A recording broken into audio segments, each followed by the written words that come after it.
सुंदरवन के गांव में एक कालू नाम का किसान कौवा रहता था। उसकी पत्नी का नाम टुनटुनी था। कालू कौवा बहुत ही मेहनती और ईमानदार था। वो साल भर मेहनत करता था और फसल उगाता था और उसे बेचकर अपना घर चलाता था। इस बार उसने आलू लगाए थे और उसे बहुत अच्छी फसल होने की उम्मीद थी। टुनटुनी, देखना इस बार हमारे आलू बहुत अच्छे और बड़े बड़े होंगे। मैंने इस बार बहुत मेहनत की है और खाद और सिंचाई का भी खास ख्याल रखा है। भगवान ऐसा ही हो। पिछली बार की तरह अगर इस बार भी हमारी फसल बर्बाद हो गई, तब तो हम जीने लायक नहीं बचेंगे। इस घर में अनाज का एक दाना भी नहीं बच पा रहा है और हमारे ऊपर उधार भी कितना है। कालू कौवे के घर के बगल में उनकी एक पड़ोसन सुंदरी कौवी रहती थी, जिसे टुनटुनी चिड़िया और कालू कौवे की खराब हालत पर हंसने में बहुत मजा आता था। वो कालू टुनटुनी की सब बातें सुन लेती है और फिर आकर उनसे कहती है, ये मैंने क्या सुन लिया। एक तो तुम लोग गरीब हो, ऊपर से उधार कितना सारा है। मुझे तो तुम दोनों की हालत पर तरस आता है। वैसे टुनटुनी, आज रात मेरे घर पे मेहमान आने वाले हैं। तुम खाना बनाने के लिए आ जाना। मैं तुम्हें 2-4 चवन्नी तो दे दूंगी। इसी बहाने तुम्हें पैसे देखने को नसीब तो होगा। टुनटुनी चिड़िया को सुंदरी की बातें बिल्कुल अच्छी नहीं लगती। वो इसी तरह हमेशा कालू और टुनटुनी चिड़िया का मजाक बनाती रहती थी। थोड़ी देर बाद कालू अपने खेत जाता है।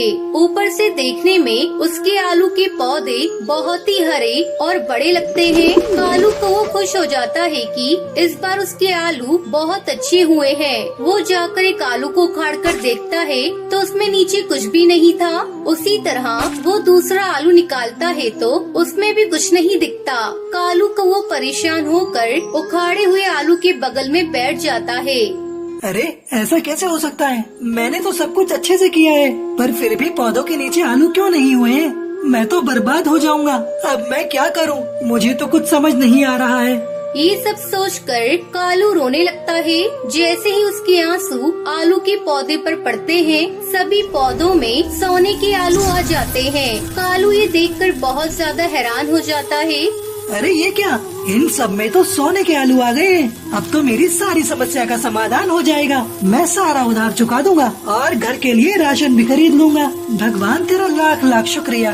कालू सारे सोने के आलू को एक बोरे में भरकर घर ले जाता है और टुनटुनी को इस बारे में कुछ नहीं बताता। एक आलू को बेचकर वो अपने घर में राशन खरीद लेता है और इसी तरह सारा कर्ज भी चुका देता है। एक दिन सुंदरी कौवी घर आती है। मैंने सुना है तेरा पति इस बार आलू बेचने नहीं गया। क्या हुआ? तुम दोनों की फसल इस बार भी बर्बाद हो गई क्या? अब तो तुम लोग सड़क पे आ जाओगे। ऐसा कुछ नहीं है। हमारी फसल अच्छी हुई है और हम सड़क पर भी नहीं आने वाले। लगता है कालू ने तुम्हें कुछ बताया नहीं। उससे पूछो जरा, बाजार में आलू बेचने क्यों नहीं गया? तुम लोग उधार कैसे चुकाओगे? अब तो राम ही बचा पाएंगे तुम दोनों को। इतना बोलकर पड़ोसन हंसते हुए घर से बाहर चली जाती है। टुनटुनी चिड़िया बहुत दुखी हो जाती है कि कालू ने उसे कुछ भी नहीं बताया और अगर फसल बर्बाद हो गई थी तो राशन का सामान कहाँ से लाया था। कालू जब घर लौटता है तो वो उससे पूछ ही लेती है। पड़ोसन कह रही थी कि आप शहर के जंगल में आलू बेचने के लिए नहीं गए। आपने मुझे कुछ बताया क्यों नहीं? बताइए, हमारी सारी आलू की फसल बर्बाद हो गई थी। उसमें कहीं भी एक भी आलू नहीं था, तो आप पैसे कहां से लेकर आए? उसके बाद कालू टुनटुनी चिड़िया को सारी बात बताता है और उसे सोने के आलू का बोरा दिखाता है। सुंदरी कौवी छुपके से खिड़की से झांक रही होती है और वो भी सारी बातें सुन लेती है। अरे, इन गरीबों के पास इतना सारा सोना कहाँ से आ गया? ये गरीब इनका क्या करेंगे? ये सब सोना तो मेरे पास होना चाहिए। अगले दिन सुंदरी कौवी टुनटुनी चिड़िया के घर जाती है। अरे गरीबों, तुम दोनों को तो अभी एक समय का पेट भर का खाना भी नसीब नहीं हो रहा होगा। मैंने तुम लोगों की मदद करने का निश्चय किया है। आज तुम दोनों के लिए मेरे घर पे दावत है। दावत खाने जरूर आ जाना। कालू और टुनटुनी को ये बात सुनकर हैरानी होती है, पर फिर भी वो दोपहर में पड़ोसन के घर दावत खाने चले जाते हैं। वहाँ पर सुंदरी उन्हें तरह तरह के पकवान परोसती है। कालू कौआ और टुनटुनी चिड़िया खाना खाने लगते हैं। सुंदरी चुपके से अपने घर से निकलकर उनके घर में जाती है और आलू के बोरे में से आलू निकालकर लेने लगती है। जैसे ही वो आलू को हाथ लगाती है, वो आलू एक भारी पत्थर में बदल जाता है। वो पत्थर पड़ोसन के पैर पर गिर जाता है। मेरा पैर। सुंदरी कौवे की चिल्लाने की आवाज सुनकर कालू टुनटुनी अपने घर वापस आते हैं। वो देखते हैं कि पड़ोसन क्या करने की कोशिश कर रही थी। तभी मैं सोच रही थी कि जिसने आज तक हमें कभी दावत पर नहीं बुलाया, आज वो हमें इतनी शौक से स्वादिष्ट खाना क्यों परोस रही है। ये हमें उधर उलझाकर रखना चाहती थी ताकि हमारे सोने के आलू चोरी कर सके। अरे पर इसके छूते ही आलू पत्थर में बदल गया।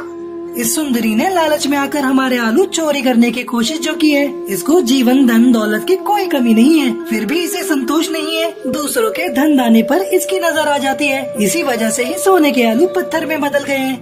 हाँ कालू, तुम सही कह रहे हो। मुझे भी लगता है ऐसा ही है। पर जब तक ये सारे आलू हमारे घर पर रहेंगे, हमें भी मुसीबत रहेगी। हम अपनी जरूरत के हिसाब से आलू रख लेते हैं और बाकी सबको वहीं जाकर वापस जमीन में गाड़ देते हैं। शायद इससे किसी और की जरूरत पूरी हो जाए। कालू कौवे के आंसुओं से सोने के आलू प्रकट हुए, क्योंकि कालू बहुत ही मेहनती और ईमानदार था। उसने बहुत मेहनत की थी, इसी वजह से उसे सोने का आलू मिला। वही लालची पड़ोसन सुंदरी बस दूसरों की मेहनत का फल खाना जानती थी, इसलिए जब उसने सोने को छुआ तो वो भी पत्थर बन गया। तो दोस्तों, इस कहानी से हमें सीख मिलती है कि हमें मेहनत और ईमानदारी से काम करना चाहिए और कभी भी लालच और चोरी नहीं करनी चाहिए।